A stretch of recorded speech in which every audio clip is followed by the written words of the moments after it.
ये सभी भक्तों का हार्दिक स्वागत है आज के प्रातःकालीन श्रीमद् भागवत क्लास में, जहाँ पर हम लोग भगवान के अलग अलग अवतारों का संक्षिप्त में ब्रह्मा जी वर्णन कर रहे हैं और उसको हम पढ़ रहे हैं। तो बड़ा देव के बारे में हमने पढ़ा, भगवान हरि के बारे में भी हमने पढ़ा। तो आज इस श्रृंखला में हम लोग और आगे पढ़ेंगे। ओम ज्ञानतिमिरान्धस्य ज्ञानञ्जनशलाकया चक्षुरुन्मीलितं येन तस्मै श्रीगुरवे नमो विष्णुपादाय कृष्णप्रेष्ठाय भूतले भक्तिवेदान्त नमस्ते सरस्वती गौरवाणी हे कृष्णा करुणा सिंधु दीनबंधु सरस्वती गोपेश गीतानंद राधा सप्त कांचन गौरांगी राधे वृंदावन पुष्पाणि प्रदीप वांछा कल्पतरुभ्यश्च कृपा सिन्धुभ्यश्च पतितानां पावनेभ्यो जय श्री कृष्ण नित्यानंद हरे कृष्ण कृष्ण राम ओम नमो भगवते वासुदेवाय। ओम नमो भगवते वासुदेवाय। ओम नमो भगवते वासुदेवाय। श्रीमद्भागवतम तीर्थस्थम 7 श्लोक नंबर 4। ब्रह्मा जी आगे बताते हैं,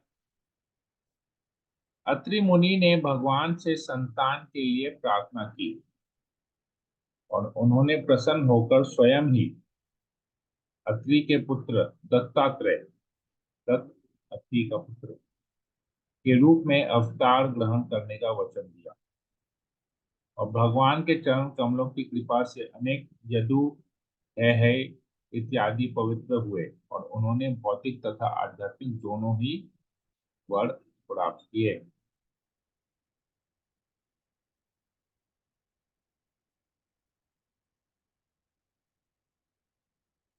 अत्रि मुनि ने भगवान को प्रार्थना की, भगवान ने दत्तात्रेय के रूप में वहां पर उनके पुत्र के रूप में दत्तात्रेय भगवान के अवतार है। हम लोग भागवतम में इसके बारे में भी आगे पढ़ेंगे।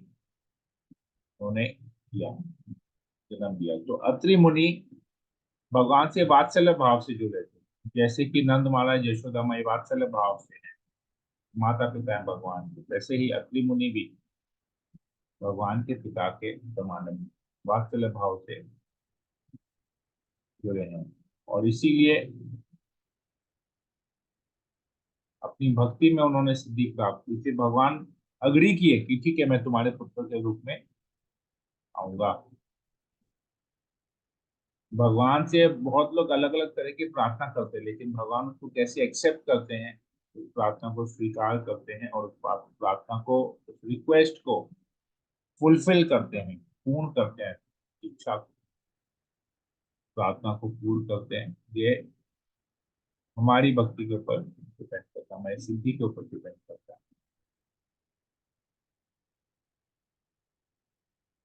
भगवान ने उनकी प्रार्थना स्वीकार की और उनके पुत्र रूप में स्वयं जन्म लिया। भगवान तथा शुद्ध भक्त के बीच इस प्रकार के पुत्रत्व वात्सल्य भाव के संबंध के अनेक उदाहरण दिए जा सकते हैं। क्योंकि भगवान असीम है, अतः उनके पिता भक्तों की संख्या अनंत है। वास्तव में भगवान समस्त जीवात्माओं के पिता है, किंतु भक्तों के आध्यात्मिक प्रेमवश वे पिता बनने की अपेक्षा किसी भक्त का पुत्र बनना अधिक पसंद करते हैं। वस्तुतः पिता पुत्र की सेवा करता है, जबकि पुत्र पिता की सभी प्रकार की सेवाओं की मांग करता रहता है। अतः जो शुद्ध भक्त भगवान की सेवा करना चाहता है, वह उन्हें पुत्र रूप में चाहता है, पिता रूप में नहीं। भगवान भी भक्त की ऐसी सेवा स्वीकार करते हैं और इसी प्रकार भक्त भगवान से बढ़कर हो जाता है। विशेषवादी भगवान से एकाकर होना चाहता है, तो भक्त तो भगवान से बढ़कर होता है और बड़े से बड़े एकेश्वरवादी से आगे होता है, एकेश्वरवादी से आगे होता है। इस गूढ़ संबंध के कारण भगवान के माता पिता तथा अन्य संबंधी योग की सभी सिद्धियों को स्वतः प्राप्त कर लेते हैं। ऐसी सिद्धियों में सभी प्रकार का भौतिक सुख, मुक्ति तथा सिद्धियां सम्मिलित रहती हैं। अतः भगवान भगवत भक्त अलग से इनकी खोज करने में वृथा अपना समय नहीं गंवाता। मनुष्य को चाहिए कि जीवन के बहुमूल्य समय को भगवान की दिव्य प्रेम और भक्ति में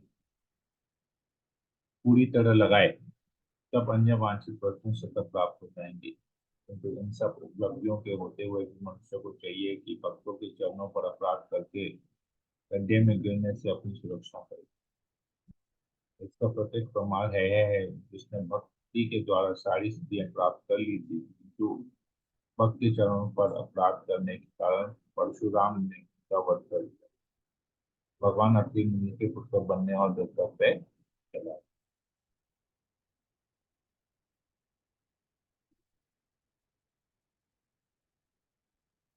भगवान सबके पिता है, ये हम भगवत गीता के माध्यम से जानते हैं। भगवान कहते हैं अहम बीज तथा पिता, किंतु पिता बनने से ज्यादा भगवान को पुत्र बनना अच्छा लगता है, क्योंकि पिता पुत्र की सेवा करता है। तो जब कोई भक्त भगवान को पुत्र के रूप में चाहता है तो वो उसकी सेवा करता है, भगवान उसकी सेवा एक्सेप्ट करते हैं। ये वात्सल्य भाव है भगवान का।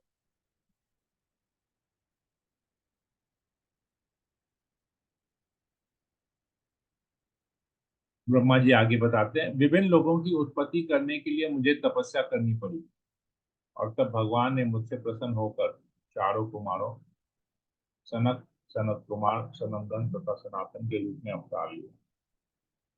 पिछली सृष्टि में आध्यात्मिक आध्यात्मिक सत्य आत्मज्ञान का विनाश हो चुका था, किंतु इन चारों कुमारों ने इतने स्पष्ट ढंग से इसकी व्याख्या की कि मुनियों को तुरंत सत्य का साक्षात्कार हो गया। तो भगवान चतुर कुमार के रूप में भी आते हैं।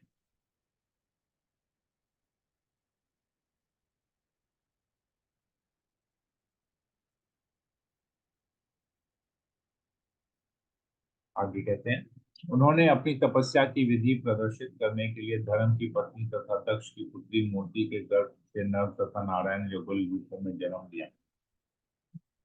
कामदेव की सखियां स्वर्ग की सुंदरियां उनका व्रत भंग करने आई, किंतु वे असफल रहे, क्योंकि उन्हें भगवान के शरीर से अपने समान और अनेक सुंदरियां उत्पन्न होती दिखाई पड़ी। नर नारायण ऋषि युगल रूप में भी भगवान आते हैं।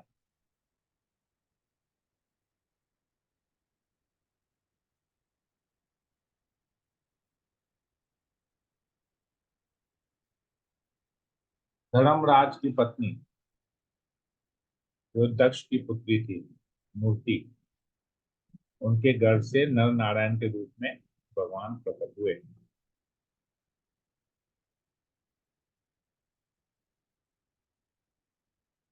जो नर नारायण ऋषि और कोई नहीं बल्कि कृष्ण और अर्जुन है। ये हम भागवत में आगे तो करेंगे, दशम स्कंद में इसके बाद में करेंगे। तो नर नारायण ऋषि को मोहित करने के लिए, उनकी तपस्या भंग करने के लिए कामदेव वहां पर आए थे। स्वर्ग की सुंदरियों को लेके आए थे। कामदेव की सखियां आई थी, परंतु नर नारायण ऋषि की तपस्या को कोई भंग नहीं कर पाए, क्योंकि स्वयं भगवान है, स्वयं कृष्ण है। उल्टा उन्होंने क्या देखा कि भगवान के शरीर से अपने समान अनेक सुंदरियां उत्पन्न हो रही हैं। उल्टा हो गया, ये लोग भगवान को आकर्षित करने हैं और ये लोग भगवान से आकर्षित हैं।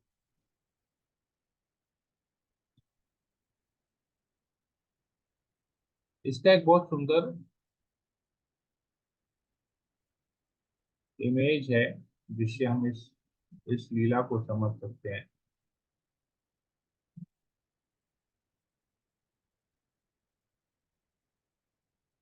पुष्पों में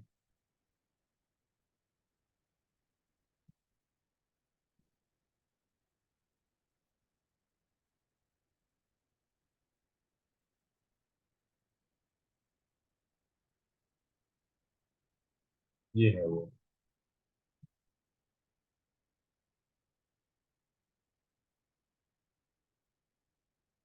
लीला जो अभी हम लोगों ने पढ़ा, ये वो लीला है, देखिए।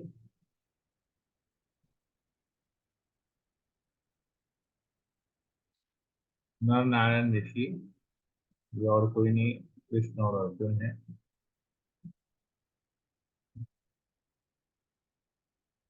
आप लोग देख पा रहे हैं, कृष्ण अर्जुन है, ये कामदेव है, कामदेव की शक्तियां और अप्सराएं हैं, और ये लोग, और भगवान के शरीर से उतनी ही सुंदर सब स्त्रियां आ रही हैं, उत्पन्न हो रही हैं। कामदेव भी मोहित हो गए। देख पा रहे हैं आप लोग?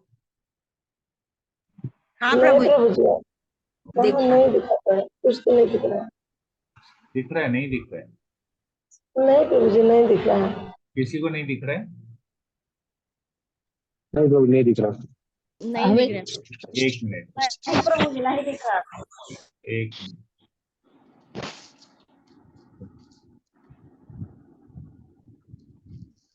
हाँ प्रभु अब आ गया। आ गया अभी? हाँ हाँ प्रभु आ हाँ गया, अब आ जी गया। प्रभु देखिए, जी। ये नर हाँ नारायण ऋषि हैं, ये कामदेव हैं, जो धनुष हाथ में लिए हैं, और ये कामदेव की शक्तियां हैं और अप्सराएं हैं स्वर्ग की। ये नर नारायण ऋषि का तपस्या भंग करने आई, परंतु उन्होंने क्या किया, अपने ही शरीर से उतनी ही सुंदर स्त्रियों को उत्पन्न किया। ठीक है, ये लीला ऐसे है। ओके, जब हमने पढ़ा।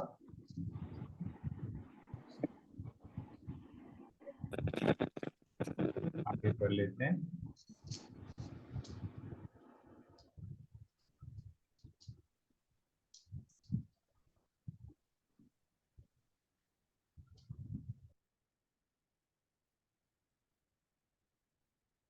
शिव जैसे महापुरुष अपनी रोषपूर्ण चितवन से वासना को जीत कर उसे दंडित तो कर सकते हैं, किंतु वे स्वयं अपने क्रोध के अत्यधिक प्रभाव से मुक्त नहीं होते।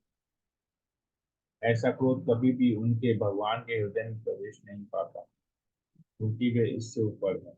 तो फिर भला उनके मन में वासना को आश्रय कैसे प्राप्त हो सकता है? तो बड़े बड़े महापुरुष, यहाँ तक कि शिव जी भी अपनी वासना को, काम को जीत सकते हैं,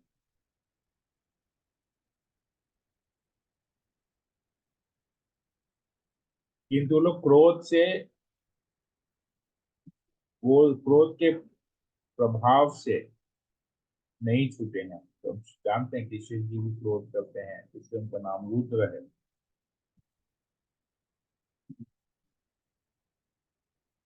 बड़े बड़े ऋषिगण, हमने सुना है कि किस प्रकार लोग क्रोध में आके श्राप दे देते हैं ऋषि मुनि। तो काम को तो वश में कर सकते हैं, परंतु क्रोध को वश में नहीं कर सकते। परंतु भगवान इन दोनों से ही ऊपर है, बड़े हैं। तो भगवान के हृदय में कभी भी वासना नहीं आ सकती। यहाँ पर उदाहरण देते हैं प्रभुपाद जी तात्पर्य में। जब शिव जी कठिन तपस्या में तल्लीन थे, तो कामदेव ने अपना काम भार उन पर छोड़ा। शिव ने घोर कुपित दृष्टि से कामदेव की ओर देखा, तो उसका शरीर तुरंत भस्म हो गया। शिव इतने शक्तिशाली होते हुए भी क्रोध के प्रभाव से मुक्त न थे, किंतु भगवान विष्णु के आचरण में कभी भी क्रोध करने की कोई घटना नहीं पाई जाती। इसके विपरीत जब भृगु मुनि ने जानबूझकर उनके वक्ष स्थल पर चरण प्रहार किया, तो मुनि पर क्रोध होने के बजाय भगवान ने यह कहकर क्षमा मांगी कि उनका वक्ष स्थल अत्यधिक कठोर है, कहीं मुनि के पांव से ज्यादा चोट तो नहीं लगी। भगवान के वक्ष स्थल पर अंकित भृगुपाद चिन्ह उनकी सहिष्णुता का प्रतीक है। तो जब भगवान क्रोध से किसी प्रकार प्रभावित नहीं होते तो फिर क्रोध से कम शक्तिशाली काम इच्छा के लिए वहां किस तरह कोई काम करता है। जब काम या इच्छा की पूर्ति नहीं होता तो क्रोध उत्पन्न होता है, तो जब क्रोध अनुपस्थित हो तो फिर काम कैसे उत्पन्न हो सकता है। भगवान को आप्त काम कहा जाता है क्योंकि वे अपनी इच्छाएं की तुष्टि स्वयं करते हैं। उन्हें अपनी इच्छाओं की पूर्ति के लिए किसी की सहायता नहीं चाहिए। भगवान असीम है, अतः उनकी इच्छाएं भी असीम। भगवान के अतिरिक्त समस्त जीवात्माएं हर तरह से असीम है, अतः जो ससीम है वे असीम की इच्छाओं की पूर्ति कैसे कर सकता है। निष्कर्ष यह निकला कि पूर्ण पुरुषोत्तम भगवान में न तो काम है न क्रोध, और यदि उनमें इनका दर्शन हो भी तो उसे परम आशीर्वाद वरदान समझना चाहिए।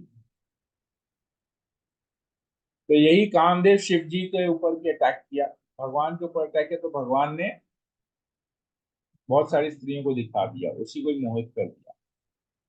लेकिन जब शिव जी पर उसने अपना काम बाण चलाया तो शिव जी ने उसको भस्म कर दिया।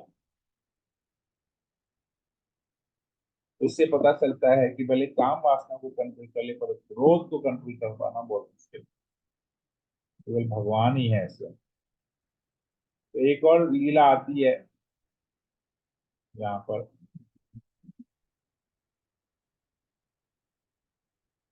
जब भृगु ऋषि भगवान के छाती पे लात मारते हैं, ये आते ही हम पढ़ेंगे, दशम स्कंद में ये लीला आती है। तो भगवान उल्टा उनसे क्रोधित नहीं होते, भगवान उनसे क्षमा मांगते कि आपको तो, मेरा हृदय तो बहुत कठोर है, कि आपको तो नहीं चोट लगी, ये भगवान की महानता है।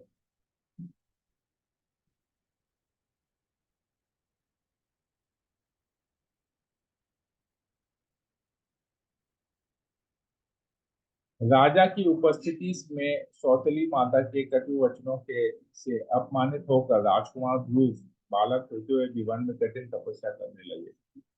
और भगवान ने उनकी प्रार्थना से प्रसन्न होकर उन्हें ध्रुव लोक प्रदान किया। इसकी पूजा ऊपर तक तथा नीचे के लोकों में ये सभी मुनि करते हैं।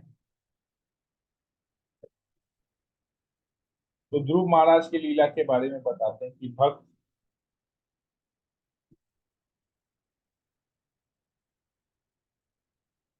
कैसे ध्रुव महाराज को उसकी सौतेली मां ने अपमानित किया। क्या अपमानित किया? उत्तानपाद राजा थे, उनकी दो पत्नियां थी। तो ये ध्रुव महाराज जब राजा की गोद में बैठे तो उसकी सौतेली मां ने उसे कटु वचन कहे। क्या वचन कहे? कि अगर तुम राजा की गोद में बैठने लायक नहीं हो, क्योंकि अगर तुम राजा की गोद में बैठोगे मतलब तुमको मेरे कोख से जन्म लेना पड़ेगा, तभी तुम्हारी योग्यता होगी। ऐसा कह के उसने उसको अपचारा। यहाँ पर आकर गोपा जी लिखते हैं, महाराज उत्तानपाद के पुत्र तथा परम भक्त राजकुमार ध्रुव जब 5 वर्ष के थे तो वे अपने पिता की गोद में बैठे थे, किंतु उनकी सौतेली मां को राजा द्वारा अपने सौतेले पुत्र को इस प्रकार प्यार किया जाना अच्छा नहीं लगा।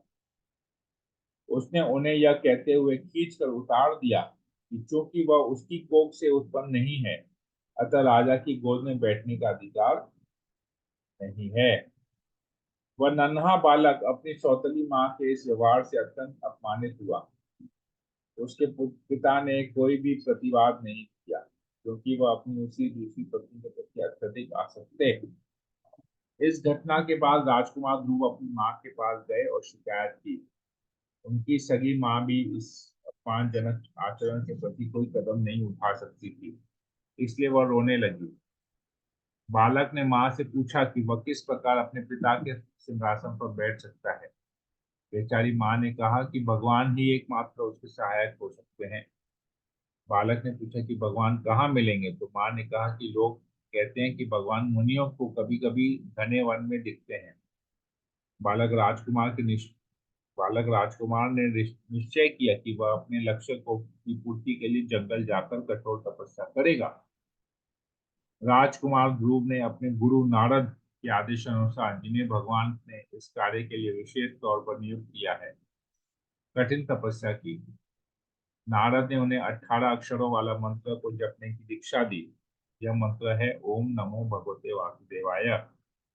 भगवान वासुदेव ने स्वयं विष्णु नामक चतुर्भुज भगवान के रूप में अवतरित होकर राजकुमार को सप्त नक्षत्रों से ऊपर विशिष्ट लोक प्रदान किया।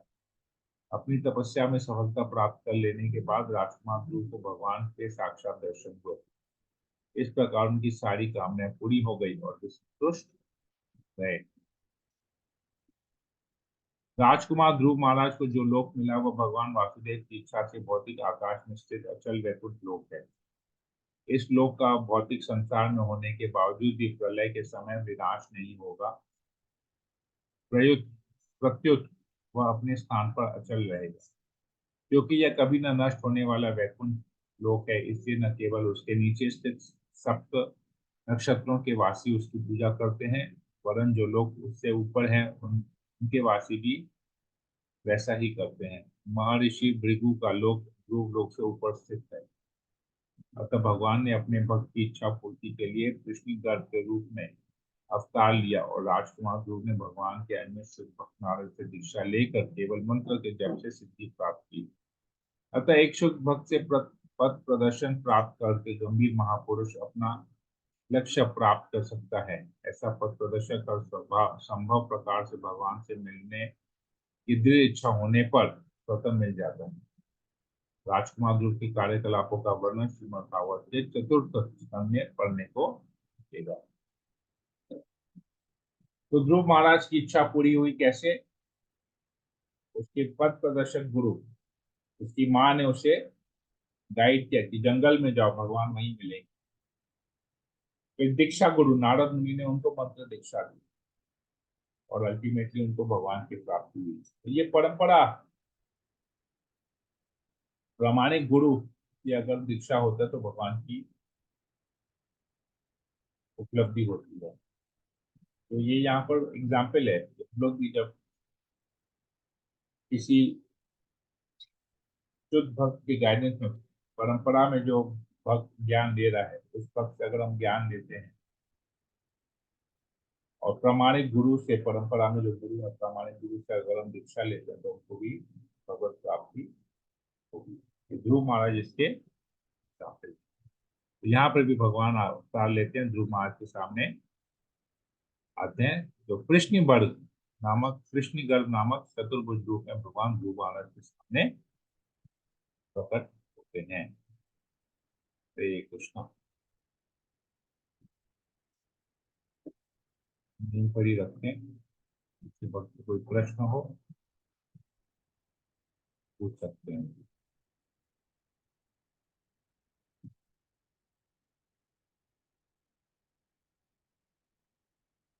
किसी को कुछ पूछना है? हरे कृष्णा प्रभु जी। यस माता जी। प्रभु जी, इसमें बताया है जैसे ध्रुव लोक कि ऐसा लोक रहेगा जो कि कभी नष्ट नहीं होगा प्रलय के टाइम, और एक कुंड लोक है जो कभी उनकी नष्ट नहीं होगा। तो उनकी ये दो लोक हैं जो जो उनकी प्रलय में कभी नष्ट नहीं होंगे। आप अभी भी वैकुंठ लोक के बारे में समझे नहीं, इसलिए ये प्रश्न पूछ रहे हैं। वैकुंठ लोक आध्यात्मिक जगत है, उधर टाइम का कोई कॉन्सिक्वेंस नहीं है। हमने बहुत डिटेल में समझाया था इसको। मुझे पता नहीं क्यों फिर आप लोग ये भूल गए हैं, या तो आप लोग इधर उधर का बातचीत बहुत ज्यादा सुन रहे हैं, तो इसकी वजह से ये प्रॉब्लम हो रहा है। नहीं कुछ प्रभु ज्यादा। जी, वो तो समझ में आ गया, मतलब कि यही दो लोक हैं जो तो कभी नष्ट। वैकुंठ लोक का प्रलय का बात कैसे आया? वैकुंठ लोक का क्वेश्चन उठा कैसे प्रलय में? वैकुंठ लोक तो इस भौतिक जगत से परे है। इस भौतिक जगत में भगवान ने ध्रुव महाराज के लिए एक लोक बनाया और उसको वैकुंठ का दर्जा दे दिया कि प्रलय होगा सब कुछ खत्म हो जाएगा, पूरा भौतिक जगत खत्म हो जाएगा, परंतु ये ध्रुव लोक खत्म नहीं होगा, क्योंकि ये वैकुंठ को, मैंने इसको वैकुंठ का दर्जा दे दिया। भगवान ने स्वयं बनाया है इसको, डायरेक्ट भगवान का क्रिएशन है वो, ब्रह्मा जी का क्रिएशन नहीं है वो। ब्रह्मा जी ने ध्रुव लोक नहीं बनाया। ब्रह्मा जी जो जो बनाते हैं वो सब चीज का पतन हो, सब चीज का प्रलय में नष्ट हो जाता है। ये ध्रुव, ये इस भौतिक जगत में भगवान ने बनाया है, परंतु इसमें आध्यात्मिक गुण डाल दिए हैं, वैकुंठ लोक के गुण डाल दिए हैं कि ये कभी नष्ट नहीं है। समझ में आया बात माता जी अभी? जी प्रभु जी। इस भौतिक जगत में केवल इस ध्रुव लोक को वैकुंठ का दर्जा दिया गया है, जो प्रलय में कभी नष्ट नहीं होगा, क्योंकि ये भगवान डायरेक्टली बनाते हैं। हमने यहाँ पढ़ा ना, भगवान ने उनको ध्रुव लोक दे दिया, बाकी सब कुछ ब्रह्मा जी बना रहे हैं। तो ब्रह्मा जी का जब 100 साल पूरा होता है, महाप्रलय होता है, सब कुछ खत्म हो जाता है, लेकिन ध्रुव लोक वो कुछ नहीं होता। ठीक है, अभी क्लियर है? जी प्रभु जी।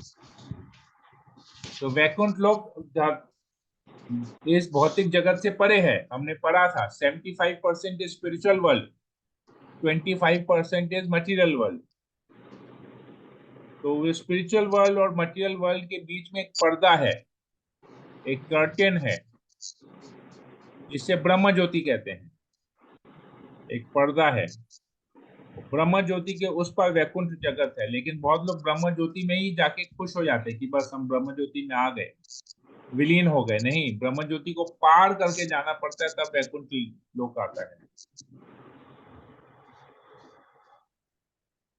जैसे स्टेज के ऊपर एक पर्दा होता है, पर्दा हटेगा तो पीछे पता चलेगा स्टेज में क्या हो रहा है। थिएटर में अगर आप लोग जाएंगे, जिन्होंने पुराने जमाने प्लेज वेज देखे होंगे, ड्रामा देखा होगा, तो पर्दे के पीछे क्या है, पर्दा हटेगा तभी पता चलेगा। लेकिन लोग पर्दे को ही हकीकत मान लेंगे तो कैसे चलेगा? पर्दा ही सब कुछ है। ये चीजें, ब्रह्म ज्योति सब कुछ नहीं है। ब्रह्म ज्योति के पीछे, ब्रह्म ज्योति जब पार करके जाएंगे तो हमको वैकुंठ लोक का दर्शन होगा। तो जो 75% स्पिरिचुअल वर्ल्ड है, 25% मटेरियल वर्ल्ड है। तो इस मटेरियल वर्ल्ड में असंख्य ब्रह्मांड है। कि हमने पढ़ा कि किस प्रकार भगवान के गर्भोदक्षाई विष्णु के कारणोदक्षाई विष्णु के हृदय से एक ब्रह्मांड निकलता है, स्वाद से ब्रह्मांड निकलता है, और गर्भोदक्षाई विष्णु प्रवेश करता है। एक ब्रह्मांड में हम रहते हैं, ऐसे असंख्य ब्रह्मांड है। सारे ब्रह्मांड प्रलय के समय नष्ट हो जाए, सब भगवान के शरीर में वापस मिल जाए। एक फोटो में आप लोग से और शेयर करता हूँ, तो आप लोग को शायद और क्लियर होगा ये कैसे होता है।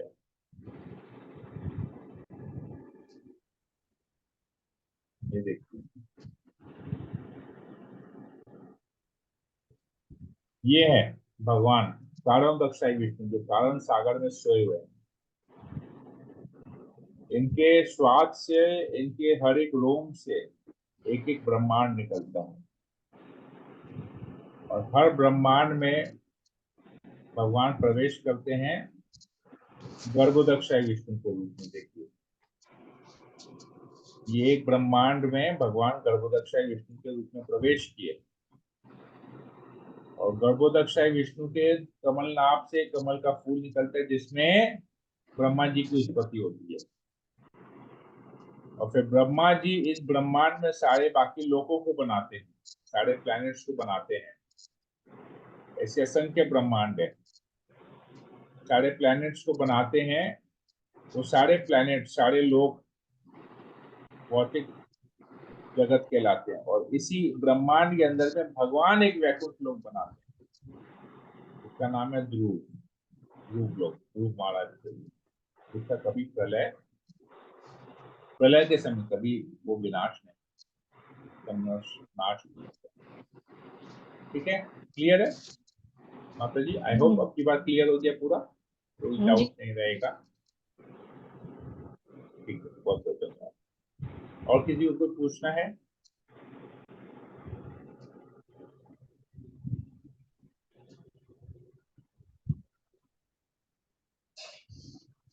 हरे कृष्णा प्रभु जी। हाँ, माता जी। एक चीज पूछना था मुझे, जैसे सबसे ऊपर मतलब कि बैकुंठ लोक है, भगवान का आध्यात्मिक लोक है। तो जैसे जब भी ये सृष्टि नहीं बनी थी पूरी, और मतलब कि ये मतलब कि कोई लोक भी नहीं था, कोई सृष्टि नहीं थी, तो भगवान के जो दिमाग में जो ये विचार आया था कि ये सृष्टि होनी चाहिए, तो उन्होंने ब्रह्मा जी को उपदेश दिया था कि इस सृष्टि का निर्माण करो। तो ये मतलब कि कैसे उनके मन में विचार आया कि ये सृष्टि का निर्माण होना चाहिए, क्योंकि पहले तो कुछ भी नहीं था ना। इसके लिए तो आपको भगवान से पूछना पड़ेगा। भगवान के मन का विचार हम कैसे बताएंगे? मेरे मन का विचार आप बता पाएंगे क्या? नहीं। हरे कृष्णा प्रभु जी कहीं एक बार शायद सुना था कि उन्होंने अपने आनंद के लिए भी शायद इस सृष्टि का निर्माण किया था, ऐसा सही है? ये प्रभु जी, जीवों के मतलब हम लोग जो जीवात्मा है, हम लोग मतलब आजादी चाहते थे, इसके लिए भगवान सृष्टि का रचना किया था ना,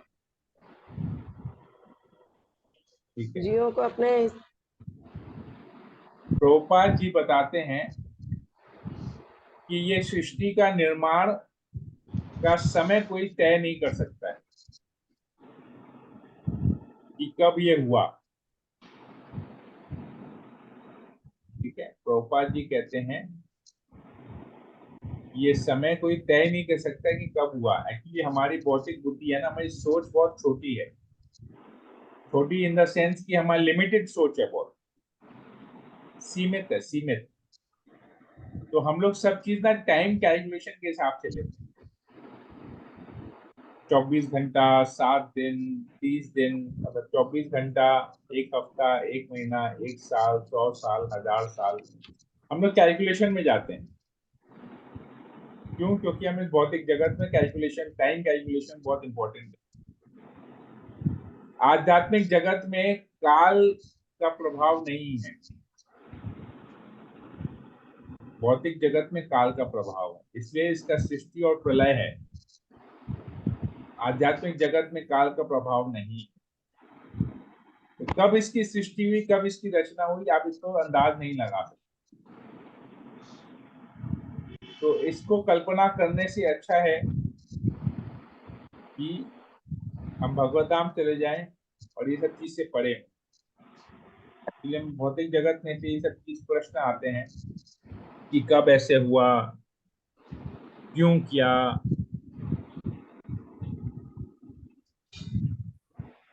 तो ये भगवान की इच्छा से नहीं हुआ, हमारी इच्छा से। हमारी इच्छा की पूर्ति करने के लिए भगवान ने उस भौतिक जगत की सृष्टि की है। जैसे हमने तो उस दिन एग्जाम्पल दिया था कि सिमिलर प्रश्न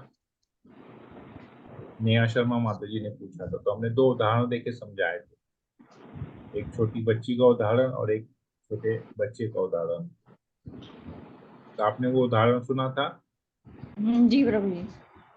तो उस उदाहरण में हमने कोई टाइम स्पेसिफाई किया था क्या? नहीं। तो आपकी इच्छा थी एंजॉय करने की। तो अभी आप ही बताइए आपकी इच्छा कब हुई जो आप इस भौतिक जगत में आ गए? आपकी इच्छा हम्म से भौतिक जगत बना है। कि कोई मतलब कि बता ही नहीं आपको सकता याद है क्या? कि हम पता नहीं कब आए थे। हाँ, तो बस तो हो गया। हम्म ठीक है, तो इसके बारे में ज्यादा सोचने का जरूरत नहीं है कि कब भगवान ने सृष्टि की।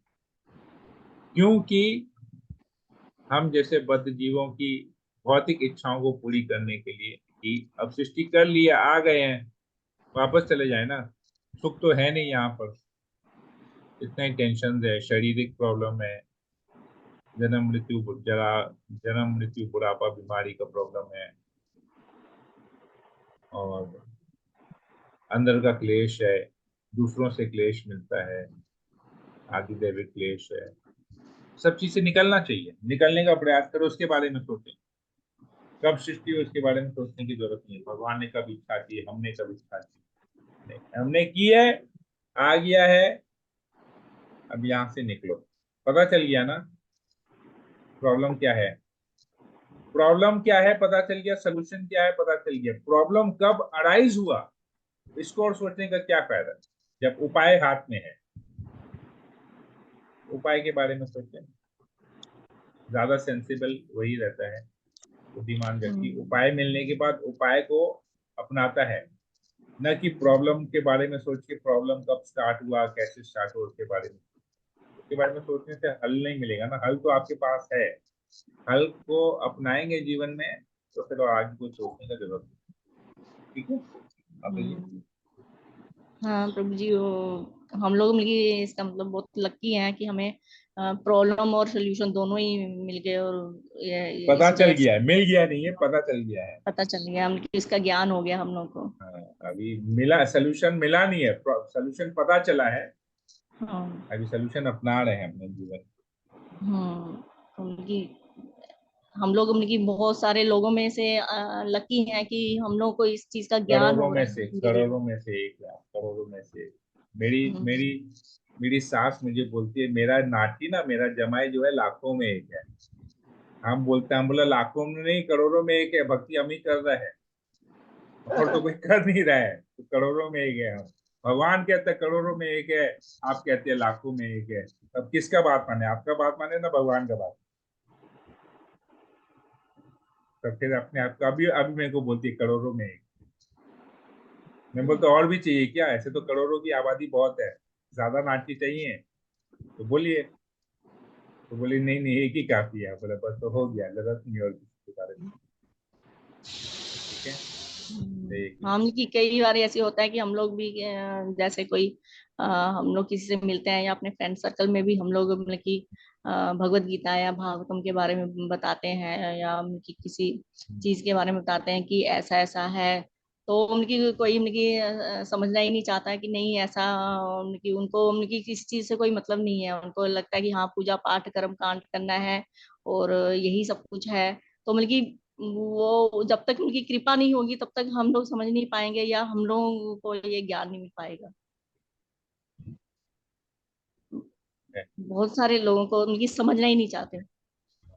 प्रॉब्लम ये है, समझना नहीं चाहते, यही सबसे बड़ा प्रॉब्लम है। लेकिन उनको लगता है कि नहीं जो हम लोग कर रहे हैं वो ठीक है। जो अपने जीवन को प्रॉब्लम नहीं समझ रहा है उसको कुछ सोल्यूशन चाहिए भी नहीं, जो अपने जीवन को प्रॉब्लम समझता है उसको सोल्यूशन चाहिए। तो हमने अपने जीवन में प्रॉब्लम को समझा है, या हम उपाय के लिए पीछे भाग रहे हैं, तो उपाय मिल रहा है हमको। जिनको प्रॉब्लम लगता नहीं है वो उपाय देंगे भी, बात दीजिए। ठीक है, हरे कृष्णा। और किसी को कहीं कुछ कहीं तो पूछना हम है? लोग इस्कॉन का नाम भी ले लेते हैं ना कि हाँ हम कि इस्कॉन की संस्था से हैं और ऐसे ऐसे हाँ, कि हम लोग, अरे उस संस्था से क्यों जुड़े हो, ऐसा मतलब कि ऐसा नहीं करना चाहिए, और उनको हमने सुना है, ऐसा सुना है। हमने कहा नहीं, क्या सुना है आप बताइए, पहले ये बताइए। अरे नहीं नहीं, वो ऐसे कहते हैं कि आप घर गृहस्थी का आप वो छोड़ने के लिए बोल देते हैं, ऐसा ऐसा छोड़ने के लिए बोलते हैं। मैंने कहा कब, हम लोग तो घर गृहस्थी में रहकर ही इनकी सब कुछ कर रहे हैं, सब मेंटेन कर रहे हैं, तो हमें तो मैं क्या कहीं भी और किसी ग्रंथ में भी नहीं लिखा है कि आप घर गृहस्थी छोड़ के, और ये मैं क्या बताइए कहाँ हमने की डिस्टर्बनेस होती है, कहाँ कौन से ग्रंथ में लिखा है कि भक्ति से करने से आपका फैमिली डिस्टर्ब होता है। तो ऐसे ऐसे भी लोग हैं। बहुत दिन है। बोले क्या हमने छोड़ा है क्या घर, जो आप हाँ बोल वही रहे तो बोले हैं। बोले अरे नहीं तो हम नहीं, तो अपने घर में है फैमिली उल्टा। फैमिली भक्ति डिस्टर्ब इस्कॉन होती में है। आने के बाद हमने अपना ड्यूटी को और अच्छी तरह से करने लगे। मैंने कहा नहीं, सुबह सुबह हर चीज काम कर लो, सारा दिन फुर्सत में, उसमें फैमिली फैमिली होती है और क्या होता है। नहीं नहीं नहीं, ठीक है, फैमिली डिस्टर्ब होती है, उससे बहुत फैमिली डिस्टर्ब होती है। मैंने कहा अरे भाई इनका मतलब की सोचने का मतलब की बहुत ही अलग ही तरीका है। बोला आपको ऑलरेडी फैमिली बहुत डिस्टर्ब है, हम्म, इसीलिए आपको लगता है कि फैमिली डिस्टर्ब हो। जिनका ये करने से उल्टा फैमिली ठीक होता है। ठीक है, जो भी है। लोगों को बहुत समझने में ये- बहुत मैं बहुत सोच लगेगा। बहुत ही इलॉजिकल अरे अजीब अजीब अजीब अजीब मिलेंगे लोग, वो तो हाँ पता है, हम तो हजारों से मिल कि चुके हैं। आपको गलत ठहराएंगे और अपने आप को भी सही करेंगे वो। ठीक है, और किसी को एक्चुअली इस्कॉन का प्रॉब्लम है, इसलिए हम लोग इस्कॉन का ज्यादा प्रचार नहीं करते हैं, हम लोग कृष्ण गीता का ज्यादा प्रचार करते हैं, प्रॉब्लम यही है। तो हम जैसे गीता में के बारे में ज्यादा बोलते हैं, इस्कॉन के बारे में ज्यादा कुछ बोलते नहीं। ठीक है, और किसी को कुछ पूछना है?